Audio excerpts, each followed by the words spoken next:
Hey everyone, thanks for watching. We are continuing our weekly series of talking to experts. It is Thursday morning, and that means we are bringing back Jonathan Twombly. How you doing, Jonathan? I'm great, Michael. How are you? I'm doing very, very well. Well, you and I both we saw the number, 6.6 million new unemployment claims. I don't know about you, but that took my breath away. Yeah. What was your first thoughts? What are you thinking? Yeah. I mean, I just, while I was getting ready this morning to get out of the house and come over here, I just, looked at my phone and saw that number pop up. It had just been updated 10 minutes before, Mm. and my jaw dropped. I mean, honestly, as we were talking about before the call, Mhm. I had thought that this would be the number. I thought we were going to be looking at double from last week, but to have it actually happen Yeah. is like another thing entirely. And it's just, this is now 10 times the previous weekly high, right? We had Oh, six, that's six true. That's we right. had at the worst part of the last recession, we had 665,000 claims filed in a week. This is 10 times that number. I mean, it's just mind boggling. It's hard to get your head around uh, any of this. And it's, Yeah. it's quite scary. I mean, I think for me, this has been the moment of like where my optimism kind of collapsed Ah, because I've felt like, I've been thinking like, well, maybe this will be short enough that we'll rebound fairly quickly. I know there's going to be an economic hit. yeah. Like I know, the people who say, oh yeah, we're going to bounce back and just, everyone's going to go back to work and we'll just pick up where we left off. I mean, that I think is really a very naive Yeah. view, but I had been thinking, well, we'll bounce back to about probably, if this is short, if this is over in 6 weeks and everyone goes right back to work, we'll probably bounce back to about like 95% of where we were. Mm. Now I'm thinking it's like 85% of where we were. I mean, I think that with this level of unemployment and looking at the package that Congress has put together, I was just reading a little bit about SBA loans this Mhm. morning, and they're providing pretty generous relief for a very short period of time. So for instance, for these SBA loans, they're going to cover 2.5 times your payroll, Mhm. right? Mhm. And it's forgivable if you actually use it for that purpose. You have to use 75% of it for that purpose. And if you do, that's forgivable. But you have to use it all in the first 8 weeks, right? So this is not like ongoing relief for the whole year. This is just for 8 weeks. And I think that it's not going to be enough. Now that maybe that means there's going to be another package that follows this when it becomes clear that this is going on further. Mhm. Um, but at least initially, the same thing with sort of like the loan forbearance Mhm. stuff that we're talking. We can talk about that in a minute, but Mhm. uh, you know, the Fannie and Freddie, the government agencies, the GSEs are part of this recovery package. They're going to be doing loan forbearance, but there's a ton of strings attached, and Yeah. it's only 90 days, right? So all the strings attached are you can't evict anybody. Frankly, I think that's over. I know there's a lot of multifamily owners who are like freaking out over the fact that they can't evict anybody. I think they're fools. There's not going to be a line of people behind those people to fill up those apartments, not Mhm. with 10 million people unemployed. Right. So like you getting all worked up about not being able to evict people who can't pay because they and everybody else are now out of work. Like get over it, right? Mhm. So whether the government said you couldn't do it, so great. Now you can have an empty apartment and have a bunch of homeless people Yeah. like in your town, right? Yeah. So uh, it's not evicting people is you're not going to do it anyway. You shouldn't.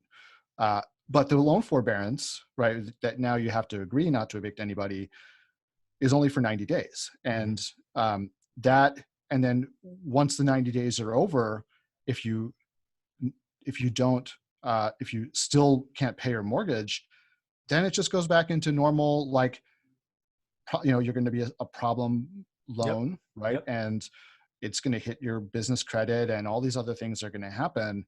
And unless Congress comes back in 3 months and extends this because they see what's going on, they realize they're being overly optimistic, Mhm. um, then it's going to have there's going to be a cascade of problems. So I predict that just with unemployment this high, even with all this stuff, all this government aid that has come out surprisingly fast, given Congress, they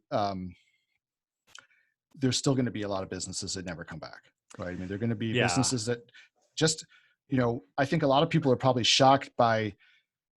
I haven't, fortunately, I have not seen this in my neighborhood yet, but I've been hearing from other people about like the beloved restaurant that they've been going to for years that has already declared bankruptcy, Yep. and after a week, right? And that they're, it's hard to imagine some of these businesses that are popular being so thinly capitalized and being so marginal in terms of their profits that they literally can't survive shutting down for a week. Yeah. And I think there's a lot of businesses out there like that. And we've talked about the corporate debt problem. I mean, Yeah. so the potential for this to get really ugly, even with Congress stepping in, Yeah. is pretty great. So, yeah, I mean, what were you thinking this morning? Yeah. So again, the good news is I have I do a daily update on what's going on in the world and give my thoughts. And yesterday I put out that today was going to be worse. I've been talking about for a while that we were going to have 2 weeks of horrible news. And this Yeah. is now the end of the second week, and we may have a third week, but I didn't think it would be a double. I saw 5 million as the cap. 6.6 took my breath away. The ramifications of that. But then I go back to what you're talking about, this aid package. Um, we're financing our future a lot with this 2.2 trillion, and ultimately what may be a phase four. The thing that I think they missed is I think they're attacking the problem where they can, right? They're getting money that's very bottoms up this time, where 2008 was kind of tops down, which is good. But I think they missed the opportunity. I think it should have come out and they should have just put the country on a 30-day hold, right? Just lock everybody down. You're in New York, I'm in California. We're both in regions that are on lockdown. But there's, still a large swath of the country that isn't. And as we saw in Louisiana, it only takes one thing, in their case, Mardi Gras, to have a spike. They have more deaths now than California. Wow. Florida is picking up because of spring break.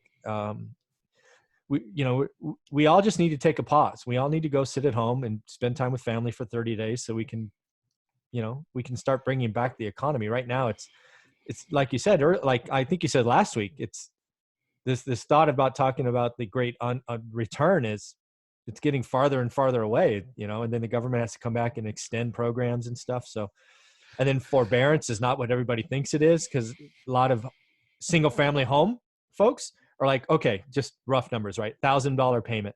All right. They gave me 90 days easy. It was a 5-minute conversation. I waited on hold for 2 hours, but then they send you a statement. It's, what would it be? April 1st, 0, May 1st, 0, June 1st, 0, July, $4,000. They want that money back, right? Because the service provider, has to, and because the loan is sold, and they're either going to have to come in and just do a true mortgage forbearance for everyone or something. It's just going to get hard if we don't get ahead of this thing. We've been behind this damn thing for too long, and we need to get ahead of it. And it's going to take some unusual things, I think. Yeah, I mean, I'm frankly kind of appalled when I see that certain states have said, "Oh, well, we don't need to lock down because we haven't had that many cases." And it's kind of like, well, yeah, but if you want to keep it at a low number of cases, exactly, you need to lock it down, right? But I think everybody's got, I mean, even New York was the same way. They were like, well, we haven't had that many cases yet, so we're holding off on locking down. And they waited too long. And even though then they like, hit drastic action pretty quickly once they made the decision, they really held off much longer than they should have.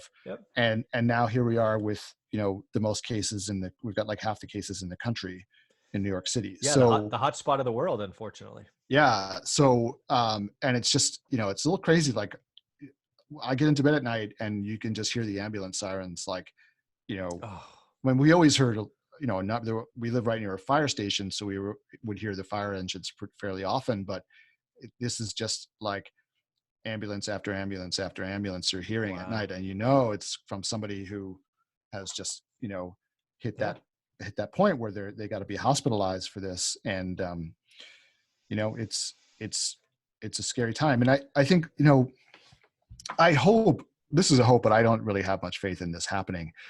one of the lessons of this is going to be the danger of all the debt that we piled up, right? And the government has acted really irresponsibly. I mean, if you remember, 20 years ago, under the Clinton administration, we were paying down the debt, right? Yep, I remember. We were running a surplus, and we were actually paying down the debt, and that debt clock in Times Square was going in reverse. And everybody was happy about it, and the economy was booming, right? I remember.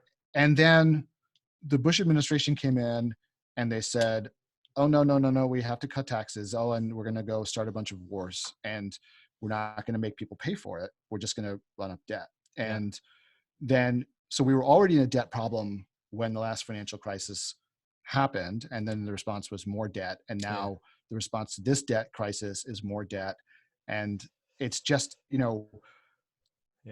if we could have been in a very different situation where we had a balanced budget, we'd paid down the debt to like a very manageable level, and then we'd be responding to this. Then taking on more debt would not be impairing the future, the future growth of the economy. But right now, we've just been living beyond our means as a country for a very long time. The connection between government spending and pain for people in terms of tax has been broken by, stupid government policy, like this whole Laffer curve idea, which is complete BS, right? But people keep on coming back to it, even though it has never worked once.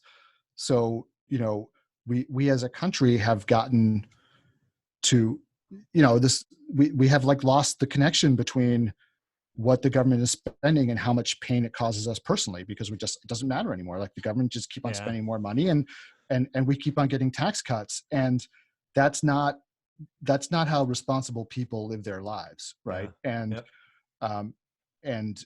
frankly, I think that people should feel the pain, and when they feel the pain of taxes, then they'll go complain to the representatives and say, we don't, cut out the spending. And, but as long as we can spend for free and just print the money, then we'll do it, right? Because there's no consequence to that except down the road, right? And now I think seeing and of course, like nobody predicted this event in particular, but I've been reading that like the CIA, they've scenario planned a pandemic.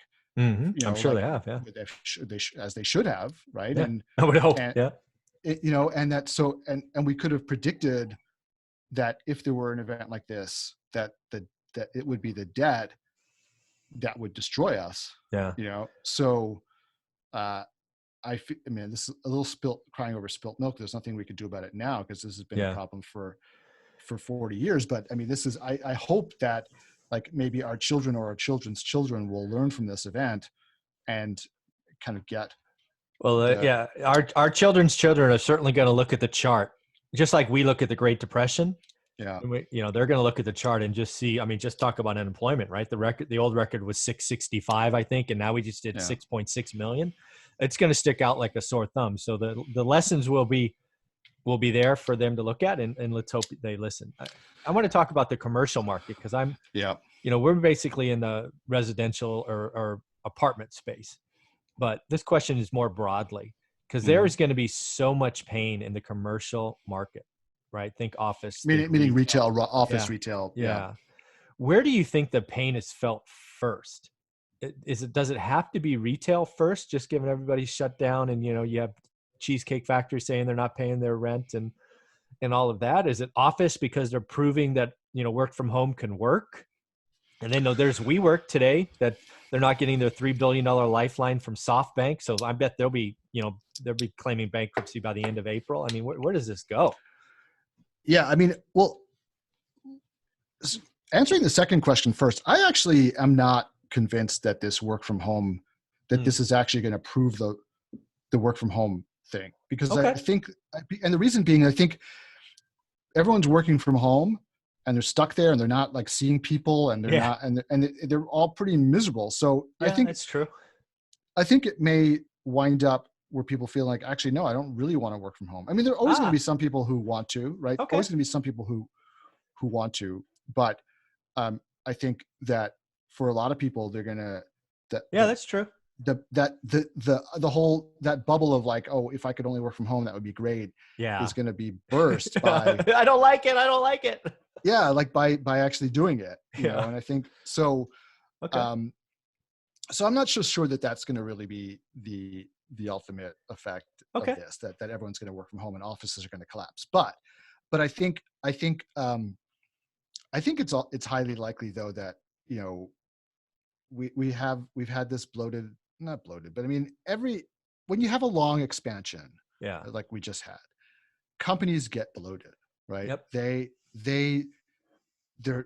They're making money and they're making profits, and it becomes, they're not thinking about saving on expenses that much, and they tend to start hiring a lot of people, and their payrolls get really inflated. Yeah. And then you have an event like this, and suddenly they realize, wow, we don't really need all those people, right? We can get a lot more efficient, and what are these people doing anyway? You know, I mean, I think the danger for a lot of people is that they're going to be working from home, and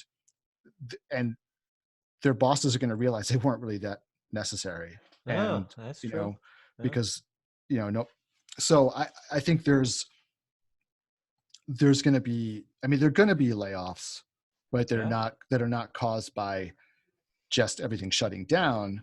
I think there are going to be like real layoffs from businesses getting leaner after this kind of passes. I think there's a lot of businesses are going to be taking a hard look at, what is our optimal staffing level? Do we really need all these people?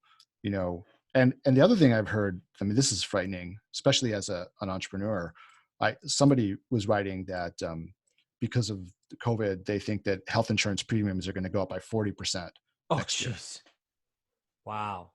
So yeah. Okay. And as you know, like as a small business person, because of the way that the health insurance system works, you get hit the hardest, right? You get the worst rate. The people who can least afford to pay the health insurance, the small business people, get the worst rate because we can't aggregate the numbers together, right? And we'd have no purchasing power. So we're stuck with the ridiculous rates that the insurance companies charge us. And I mean, for me, like the idea of health insurance going up, you know, I mean, I pay more for health insurance than I pay for rent. You know, me too. I pay more for health insurance than I pay for tax, you know, like it's crazy. So, and the idea of that going up another 40%, right? It's insane. So I think if that happens, you're going to see, I mean, where else can they take it from? You know, it's going to be layoffs, right? Because they need to cut that overhead. And so I think that is something that will happen next year, right? I mean, if we're talking about like a recovery, and at the end of the year, when everybody starts getting these new bills, when your insurance companies send you those letters saying your premiums are going up at renewal by X amount, you're going to be having a lot of companies having some unpleasant meetings about, all right, who's expendable? Yeah, we got to pay for this somewhere. Yeah, because if health costs are going to go up 40%, I mean, that's enormous, right? So, so I think that I mean, you had asked this as a real estate question.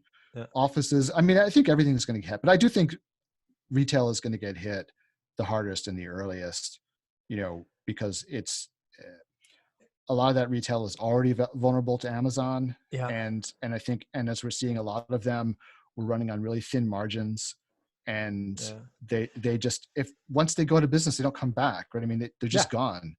So I asked that question because my experience from '08 was, once one of the big boys went out, and I think it was Countrywide that went first, at least one of the very big ones. That was kind of an aha moment. Maybe it was Bear Stearns. It was an aha moment. And that's what marshaled the resources to really start putting Band-Aids on things.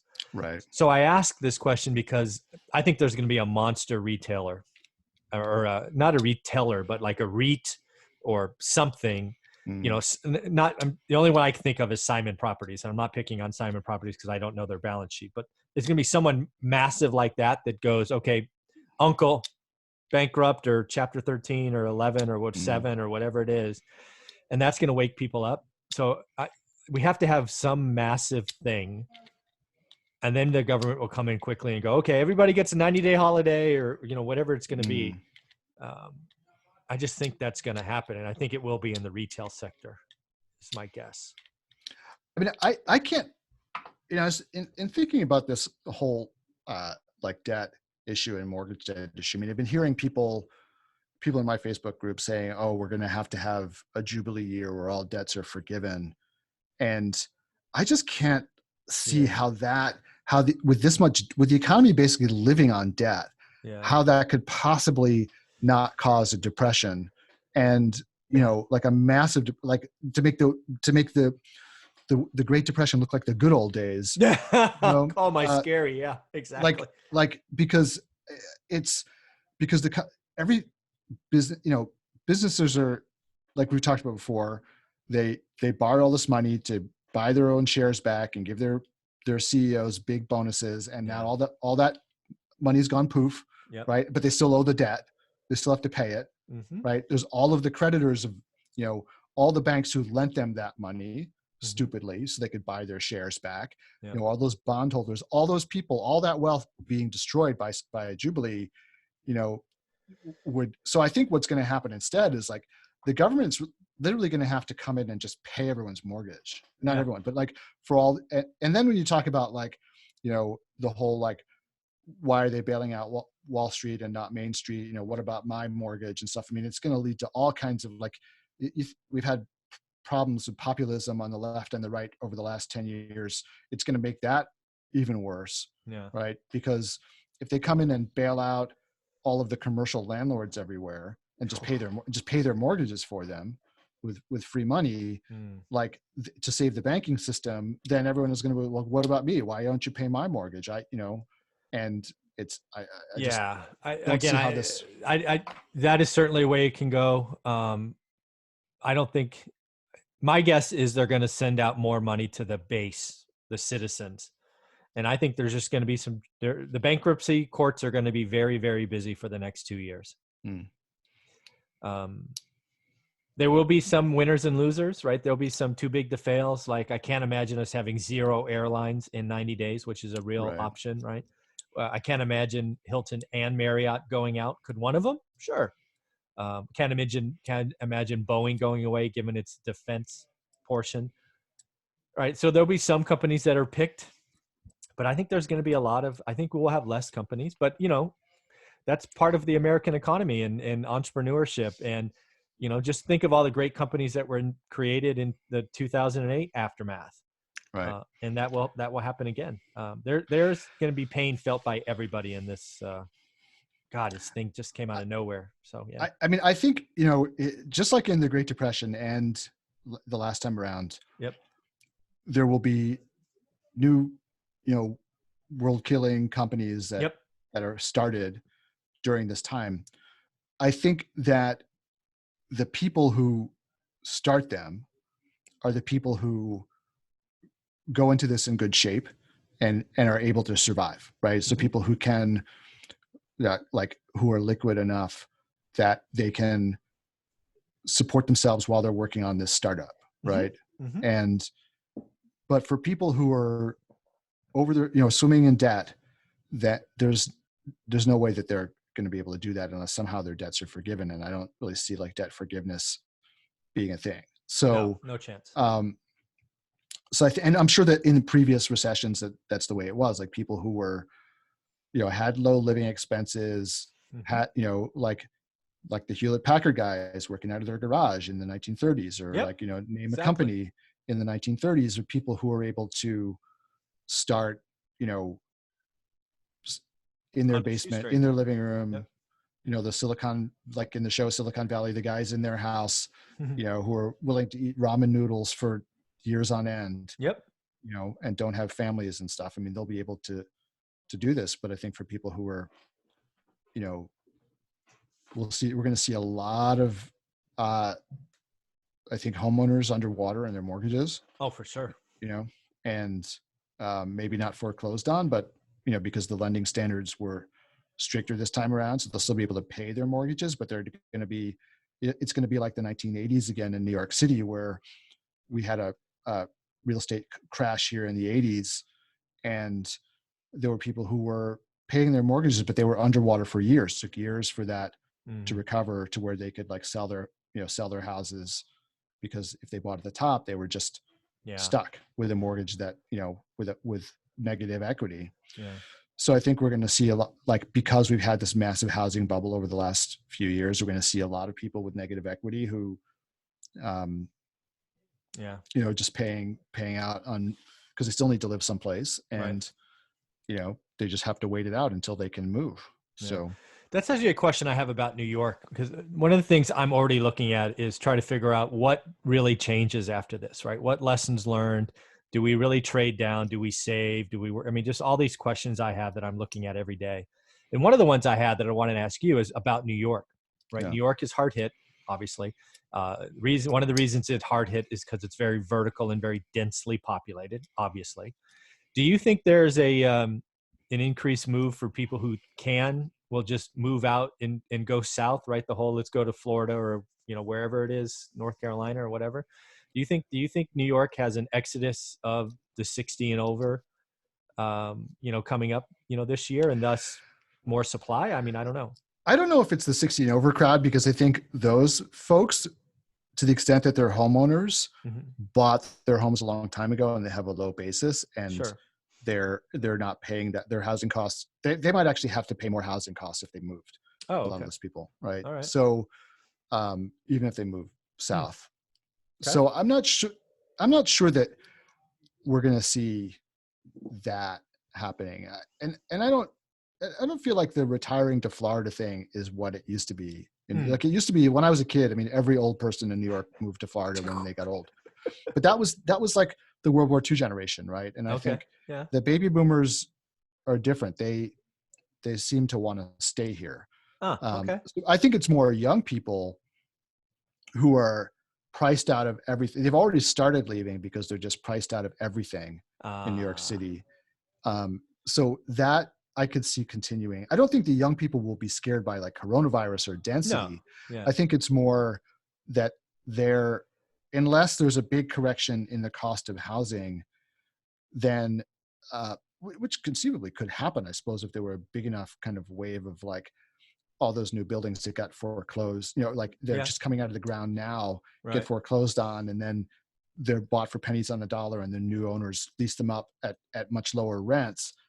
That could conceivably happen Hmm. and help the cost of housing. But short of something like that, I think that young people are just going to continue to have a very difficult time living in New York, just because of the cost of living. And they may continue to move down to places like the Carolinas and stuff. But also, I think it's very industry dependent, right? I mean, Sure. if there certain industries are concentrated in New York, and that's not really going to change. Like the creative industries are not going to move Right. to the Florida Panhandle, right? It's just not Sure. going to happen, Yeah. right? So those industries are going to stay here. Finance, some of it, the back office stuff definitely Hmm. moves, because, but you know, the upper echelon folks, they don't want to live in the Florida Panhandle, right? I mean, Right. they want to live in New York City and have access to all the stuff in New York. So I think there's going to be like it'll continue the trend of it, like New York being like an elite city for the one percenters is going Mm. to continue, Okay. which is not good. I mean, I'm not saying this is a good thing. Yeah. I think that's unless there's something dramatic done to change the cost of housing in New York, Right. like allowing more construction or whatever it is, I think you're just going to see that trend continue, where it's just going to be the haves and the have-nots Mm. continuing to separate. So Yeah. I'm glad I asked you that question, because I saw it differently. I saw, you know, just another reason not, I mean, at this point, it's always, do I stay, do I go, right? I live in the Bay Area, and, mm, and just, not quite as bad as New York, I guess, but ridiculously expensive. And I'm seeing more tech companies, and maybe that's because tech is more mm, mobile, just go, forget California, right? yeah, It's a heavily taxed state.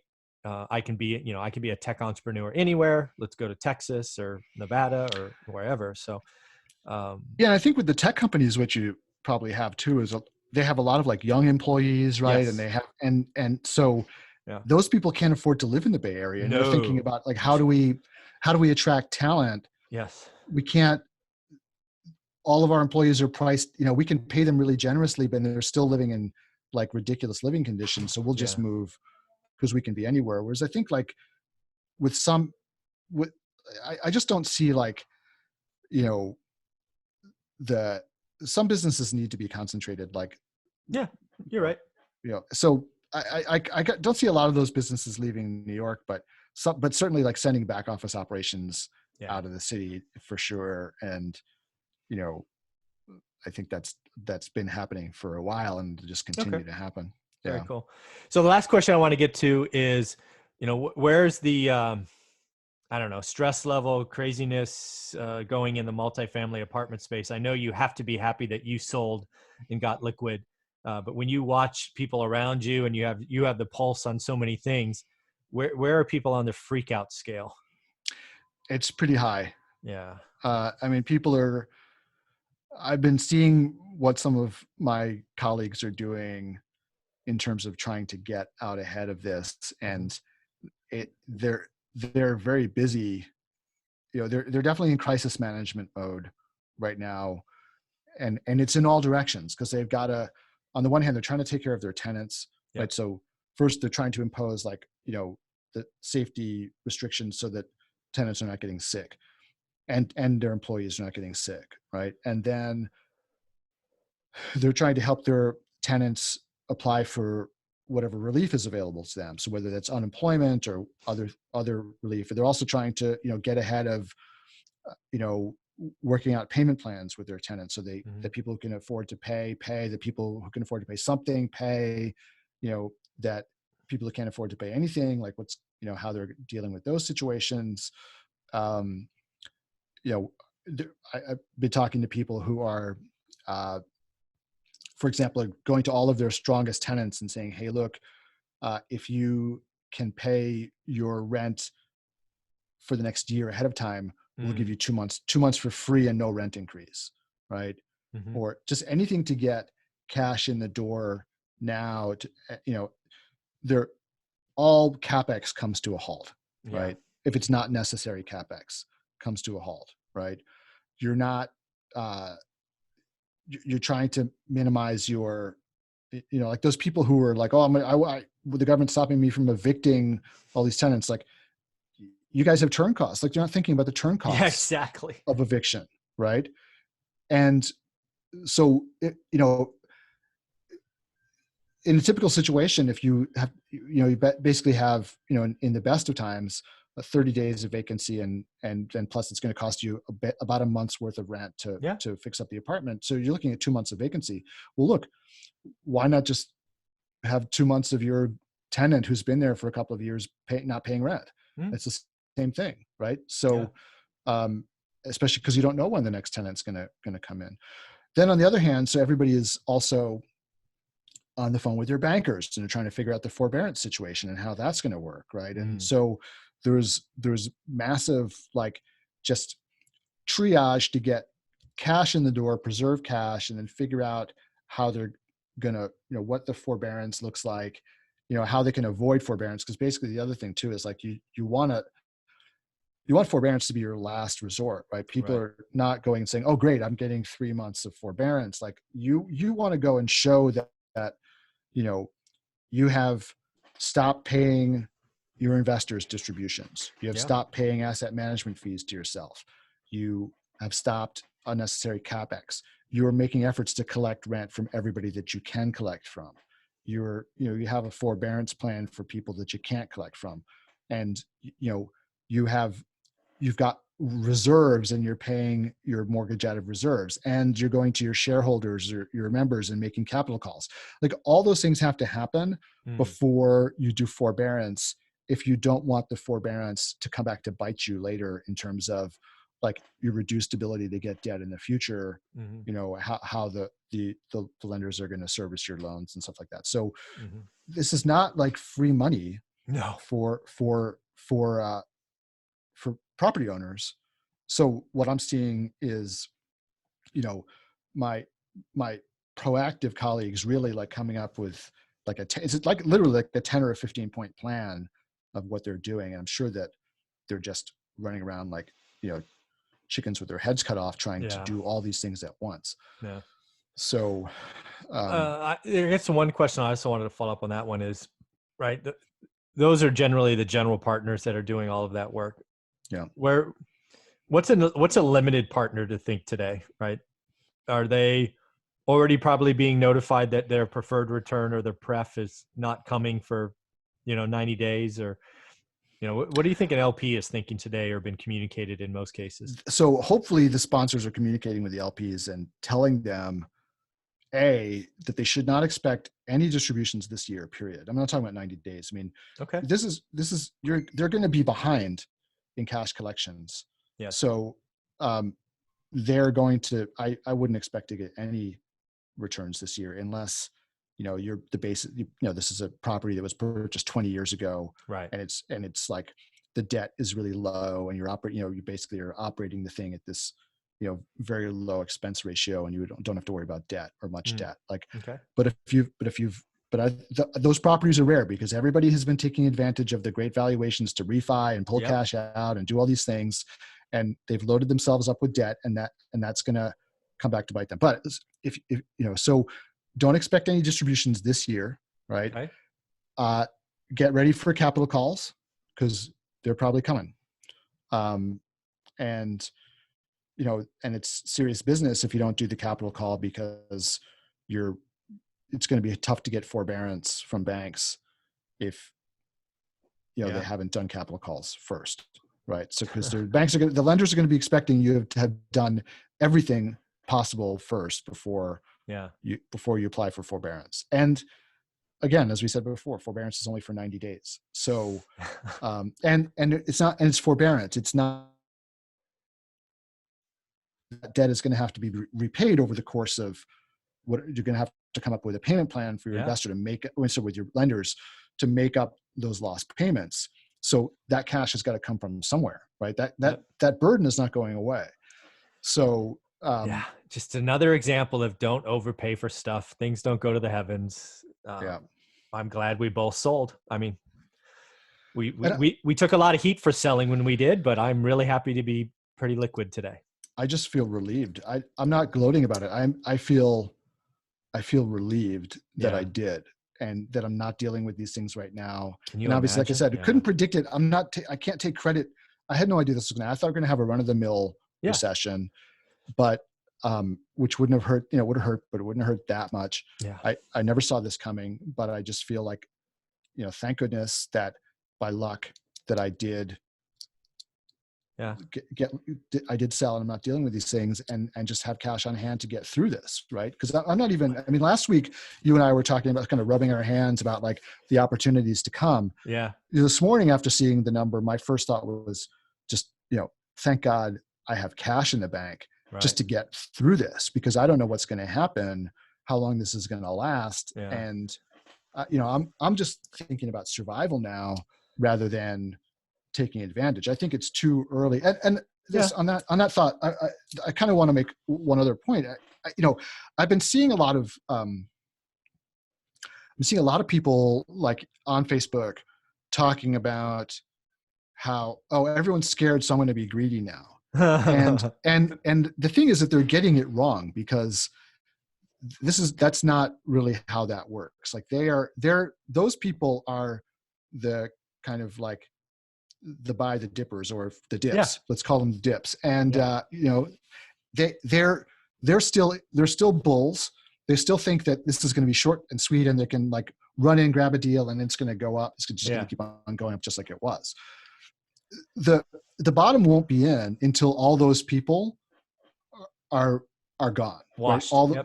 All those people, either they bought and they blow up because the market keeps on falling, going down, or they realize that, hey, wait a minute, this is more serious than I thought.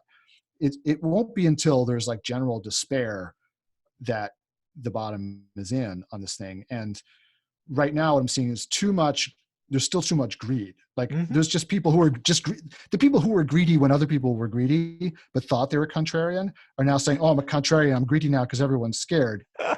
Those are just people who are just greedy Yeah. and don't really understand market dynamics very well. So Yeah. this is, it's going to be a while before the real opportunities come up. Like we haven't seen any pain yet. Like Yeah. I've got, other people on Facebook talking about how, oh, well, I've got all my tenants, and this was in March, right? At the end of March, just saying, I've got new tenants coming in. I'm like, guess what you're going to find out? You're going to find out that a bunch of those tenants still have current W-2, like they have current pay stubs, Yeah. but they just got laid off. Exactly. Right? Yeah. So they're coming in that window where they can show you the last 2 pay stubs over the last month, but they're actually unemployed. Yeah. Right. And they're squeaking in the door, and then they're not going to pay you any rent. Yeah. Or here it comes. I mean, people had some savings or whatever, and they could get through March. Right. And you collect, and look, this happened in the middle of March, right? Yeah. So people already paid their March rent. Yeah, exactly. April is like when I've been telling people it's not even April. It's going to be June. June is the month. Yeah. At least with the current things we have going on, because again, you're right. This happened in March, middle of March. So March, I had 99.1 or 99.2 rent collection in March, non-effect. April is off to a nice start already. Right. We've had one day. We're actually ahead of schedule. Again, just looking at total collection, April 1 versus March 1. Now it could all blow up soon, but so far so good. And then it won't be May, because everybody or most people will get their $1,200 check plus $500 per kid and blah, blah, blah. June is the month. Unless they do something, June is the month that makes me shake in my boots. Yeah. Well, but this won't all happen at once though, too, because one thing I was reading about was with the federal stimulus money that everyone's going to get, the $1,200. If you are paid by check, it may take up to 10 weeks to get that money, right? So, Wow. because it just takes time to print all those checks and mail them and whatever. So, for people who have already had their tax refunds, deposited by direct deposit, then that money will come faster. But if you are waiting for a check, it could be up to 10 weeks. And I think there's probably a lot of older people who are not tech savvy, or there are people who never, they run their affairs so they never get refunds, right? They never, they're on purpose, they're actually paying the government on purpose, right? Yeah. So, I mean, I never get a refund, right? So I've never had to give the government my routing number and all that. Routing number and stuff. So, and I think there are a lot of people like that who are paying the government at the end of the year instead of getting a refund. So all those people, they're talking about Venmo, and they're going to try to do some stuff to speed it up, but still a lot of people are going to be getting checks. Yeah. And that's just going to take time. So, it's going to be interesting. Well, let's close it out with this in over under. So the number today is 6.6 million new unemployment claims. It just came out at 6:30 or 6, whatever. What do you got for next week? Are you going to take the over or the under for new claims next week? I think it's going to be like another 3. So another 3. So it'll be 9 million on top of this. No. I mean, another 3 million total. Okay. So you got like the new under. Claims will be, new claims will be, I don't think it's going to be another doubling or another 6. I think probably this week was the big week because we had so many shutdowns in major cities across the country but I think there's going to be more. Oh yeah. I mean, that 3 million is not a trickle, but I mean, it's going to, but it won't be, but I think this might be like the big hump of it that you see. Well, that would be really, really good news, because we need to start having, it's really bad to say that another 3 or 4 or 5 million unemployed is good news, but you got to get to the peak of something so you can start to turn around. So I got the under as well. So it'll be 3, 4, 5 million, but it can't, I just hope it's not another 6. But I'll tell you this, I'll make another prediction. If it's only 3 million, you'll see a stock market rally that day. Oh, no question. Yeah. They're hoping for good news. Exactly. Yeah. 3.3 is good news. 3 million people losing their jobs is great news, they're going to say. So Crazy. All right. Well, you have a great week, man. Thank you for your time. You too. All right. Yep. Take care.